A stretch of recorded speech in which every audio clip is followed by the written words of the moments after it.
Welcome to Garden Plants with Jim Putnam. Let's talk Angyo Star Fatshedera.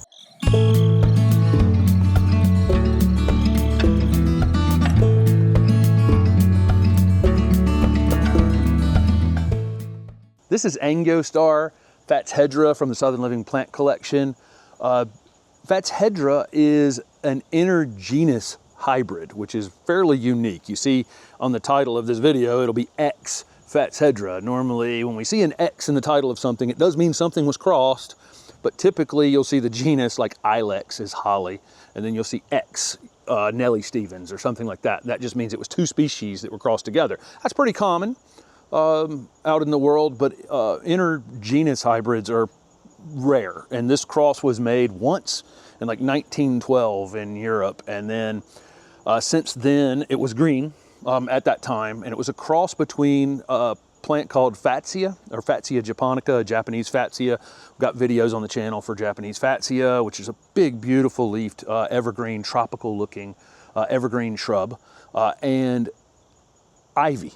And so we know ivy climbs trees, climbs across the ground, gets all kinds of invasive, and the combination of these two actually created a pretty tame plant that flowers, and the pollinators love it, the birds love it, but it's not invasive in any way, and it won't attach itself to the structure like ivy would. You actually have to tie it up, and that means you can take it off pretty easily, paint your house, put it back up, that kind of thing, without it doing any damage. But it is super interesting to have two genera crossed together like this to create a plant. This particular cultivar is from Japan. So it started off as a green plant, and then we've seen variegated sports on it taken over time. And so there's a lot of named named cultivars out in the world or named selections out in the world.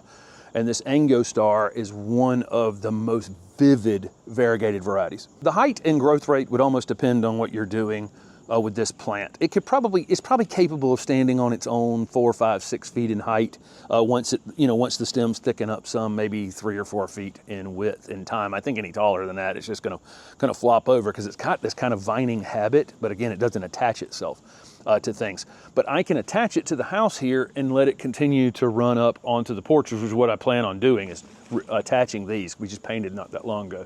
So these are going to get attached up here, and it can get as tall as I want it to get. It also inherited this amazing ability that ivy has. Many, many climbing plants are not great at running across the ground, but ivy has this amazing ability to run across the ground, down things, up things, climb on things, do all kinds of things, and of course be obnoxious and seed itself all over the place. And this doesn't do that, but it has that ability to actually crawl across the ground too. And we have used this as a ground cover in between other plants before. So it can be used as a ground cover, little low shrub, or attached as a vine-like plant on a house. So a lot of different things you can do with it there. It does flower, and it's in flower. It's in flower right now. As we're filming this is the 1st of October, and these flowers will get pollinated. Pollinators absolutely love them. They love Fatsia, they love Fatshedera. They'll come and pollinate these things. We get seed on it. The seed is sterile. The birds take the seed. So it's our native insects and birds have figured out how to make use of this beautiful plant in the landscape. It's pretty long flowered. You see these white umbels, or just kind of umbel just means all the flowers originate from one little spot on the end of that branch, and then they open. One will open and get pollinated, and then another one, and then another one. So it ends up blooming probably 6 weeks in the landscape. Hardiness is kind of interesting on Fatshedera. Fatsia japonica is really hardy in zone like 8 to 10. English ivy, of course, is much more cold hardy than that. The cross between the two allows it to grow into like zone 7B. I see a lot of 7B to 9. My guess is it will grow in zone 10 in some places as well. It needs some shade for sure. When you get leaves this big on evergreen things, typically you need some shade. And so we've got this one in a spot where it's getting about 2 to 3 hours of direct sun, and it's really thriving in those conditions. I don't think it really wants to be in super dark place, but it definitely wouldn't take 6 or 8 hours of direct midday sun either. So there's a balancing act there where I do think you need some good bright light on it to keep this really great variegation and this growth happening all season. And but enough shade to not let the leaves actually fry on it. Definitely not a plant to put out in a lot of winter wind. That will probably, you know, it has the potential to be burned that way. And if you're in zone 7, where I say it's hardy in zone 7B, I would spring plant it. Get a season under its belt before it goes into its first winter. So where we're going to use this thing, obviously it's a great accent plant for almost anything. It could go in a container like that, in between plants, as a ground cover, just all kinds of uses for it. In that way, it can be used as a climber, which is how we're using it, where I'm attaching it as it gets bigger. It can be used as an indoor plant for those of you who are in colder areas, or those of you who want to bring it out during the summer and take it in the winter time. It can be a espalier, meaning I can take all the foliage off down at the bottom and just have the variegated foliage up at the top, and create some interesting things that way. And again, ground cover. And it can be pinned up against a fence, as long as, again, it's got some protection from the winter wind in the colder areas.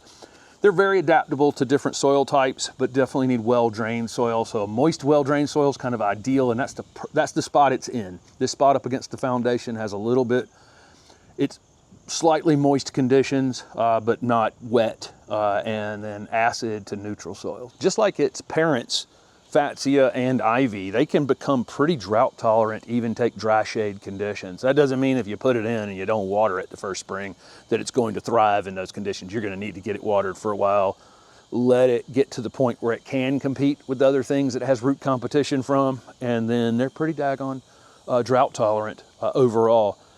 These are deer resistant, rabbit resistant, salt tolerant. A lot of benefits here to growing this plant, because it's just, you know, for those of you who have difficult conditions in your yard that you're trying to overcome. We fertilize everything in this garden once in the spring, and then that's it. This is one of those plants, just because, you know, here it is in October and it's still trying to grow. This is just kind of normal for this plant. I would not be pushing this plant past the middle of summer, or it would be even doing more growth than that. Almost certainly, every winter here in zone 8A, this thing's still growing when we get a freeze and those top few leaves burn on him. You know, the last of the leaves that got added during the season pretty much every year. It's like a free pruning, basically. But if I was pushing this thing and I had 1.5 feet or 2 feet of new growth on it, all of that might get damaged. So just fertilize it in the late winter, early spring with an organic fertilizer. Leave it alone. It's mulched. This one has a David viburnum growing right up under it, so its roots are kind of shaded when the sun is on it. So the sun is on the top and the sun is not on its roots. Fertilizing that once a year, and we can prune any crazy limb off of it we want to anytime we want to prune it. This one has a lot of upright pieces now. I may go in here at some point and thin it down to maybe 3 or 4 rather than the 6 or 7 that it currently is, because what happens is every time that tip freezes in the winter time, that's like, and I say it's a free pruning, it causes branching in other places and some additional pieces to come up from the bottom. So again, I probably will go in here and thin it out. But this is Angyo Star Fatshedera from the Southern Living Plant Collection. Really great ornamental plant. Thanks for watching.